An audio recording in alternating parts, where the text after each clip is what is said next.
Olá, gente querida! Hoje é o dia 28 de novembro, segunda-feira da primeira semana do Advento. É bonito começar esse tempo importante de preparação para o Natal do Senhor, tempo de vigilância, como vimos ontem no texto do Santo Evangelho,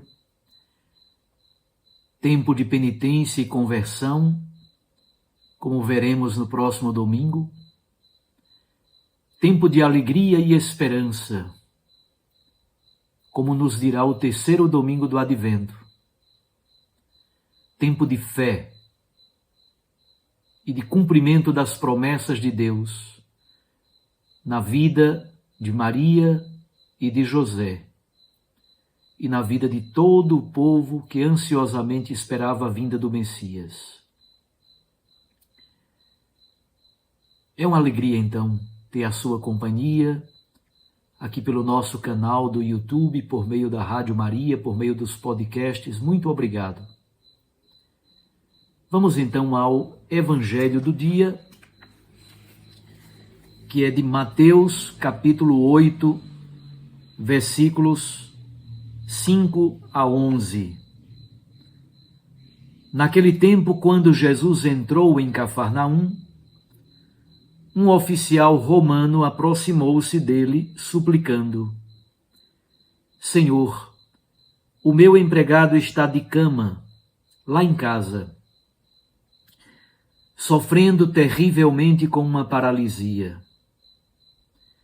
Jesus respondeu: Vou curá-lo. O oficial disse: Senhor, eu não sou digno de que entres em minha casa. Dize uma só palavra e o meu empregado ficará curado. Pois eu também sou subordinado e tenho soldados debaixo de minhas ordens. E digo a um: vai, e ele vai. E a outro: vem, e ele vem. E digo ao meu escravo: faze isto, e ele faz. Quando ouviu isso, Jesus ficou admirado e disse aos que o seguiam: Em verdade eu vos digo, nunca encontrei em Israel alguém que tivesse tanta fé. Eu vos digo, muitos virão do Oriente e do Ocidente e se sentarão à mesa do reino dos céus, junto com Abraão, Isaque e Jacó. Palavra da salvação. Glória a vós, Senhor. Minhas irmãs, meus irmãos, no capítulo 8 e também no capítulo 9 de Mateus, há uma série de 10 milagres. De algum modo, estes dois capítulos preparam o capítulo 10, que é exatamente o discurso apostólico de Jesus, o discurso sobre a missão. Chegando então a Cafarnaum, cidade à beira do mar da Galileia, um oficial romano, portanto, um pagão, não somente pagão, mas ele é chefe de um certo grupo de soldados do exército do Império Romano. Esse oficial romano, um inimigo, portanto, tem um servo que está doente, acamado. Este servo sofre de uma paralisia. Estar acamado e com paralisia, na Bíblia, é praticamente sinônimo de estar quase morto. Está à beira da morte. mesmo que o oficial romano não tenha pedido explicitamente a Jesus, no versículo 7, Jesus logo se antecipa e diz: eu vou curá-lo. É bonito essa antecipação de Jesus. Como diz o Papa Francisco, Deus primeireia. Deus se compadece de nós. Ele se importa conosco. Este oficial romano crê. Ele acredita. Ele acredita tanto na força de Jesus e na possibilidade de Jesus curar o seu servo, que ele inclusive pede, de algum modo, que Jesus o cure à distância, somente pelo poder da palavra, pela fé no poder da palavra, que é eficaz, fecunda e generosa. Quando Jesus decide ir à casa do oficial romano, onde está o empregado dele acamado, sofrendo muito,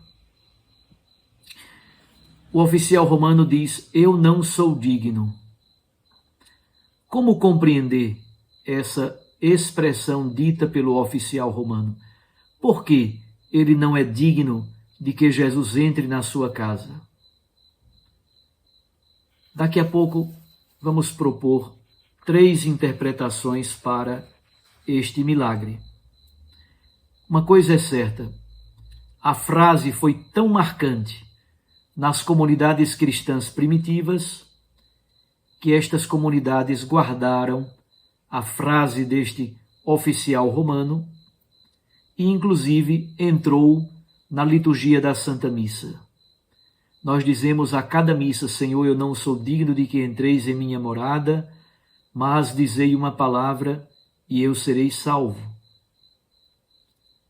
Aquele homem não é presunçoso. O oficial romano é um homem humilde. Ele então, no versículo 9, dá uma explicação por que ele não é digno de que Jesus entre na sua casa. Ele diz: eu sou subordinado, isto é, subordinado à grande estrutura do Império Romano, e tenho soldados debaixo de minhas ordens. E eu digo a um: vai, e ele vai. E digo ao outro: vem, e ele vem. E digo ao meu escravo: faze isto, e ele faz. Vamos então tentar oferecer uma interpretação melhor, 3 interpretações, ao fato de o oficial não se achar digno de Jesus entrar na sua casa. A primeira explicação é a lógica militar. O oficial romano interpreta a relação de Jesus com a doença a partir de uma lógica militar, isto é, a partir da palavra de ordem eficaz. Na compreensão dele, o senso de hierarquia é fundamental. Logo, como Jesus é superior ao mistério do mal, à doença, ao pecado, Jesus é superior ao mistério do mal, logo, basta ele dar uma ordem. E com o poder da sua palavra, Jesus resolve tudo. Então aqui o que está em jogo fundamentalmente é o poder da palavra de Deus, que é algo fundamental nesta cura. Segunda explicação. É um sinal, a cura do empregado do centurião romano, é um sinal da era messiânica. Inaugura-se a vitória do Espírito de Jesus sobre o espírito impuro, sobre o império de Satanás, sobre a doença, sobre o pecado, sobre todo tipo de paralisia que nos aprisiona. A terceira explicação é de ordem sociológica. O centurião se sente indigno de receber Jesus em sua casa, porque na compreensão dele, ele cumpre ordens injustas e também dá ordens injustas a serviço do Império Romano opressor. Qual será a interpretação correta? Eu diria que as três têm elementos verdadeiros.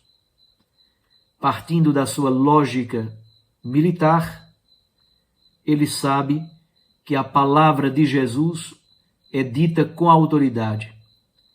E essa palavra é a expressão da era messiânica que gera novos céus e uma nova terra. Jesus então reage de modo muito bonito. Em nenhum israelita encontrei tamanha fé. O que está em jogo é o que aparece no último versículo, o versículo 11. A admissão dos pagãos ao reino de Deus e a salvação. A salvação foi oferecida gratuitamente a todos os povos. Essa é uma temática muito forte no Evangelho de Mateus. Um gentil, um pagão, pode fazer parte do povo do reino dos céus. Jesus age com compaixão e misericórdia em relação ao servo do centurião, ao servo do oficial romano, que está doente, acamado. Jesus revela a sua misericórdia. Mas também em relação a todo e qualquer sofredor com quem Jesus cruza pelo caminho. Jesus é o enviado de Deus, compassivo, manso, bom e misericordioso. É o enviado da misericórdia de Deus a todas as pessoas que dele necessitam. Um abraço a você, meu irmão, minha irmã. Fique com Deus e com sua Mãe Maria Santíssima. Eu os abençoo em nome do Pai, e do Filho, e do Espírito Santo. Amém. Até amanhã.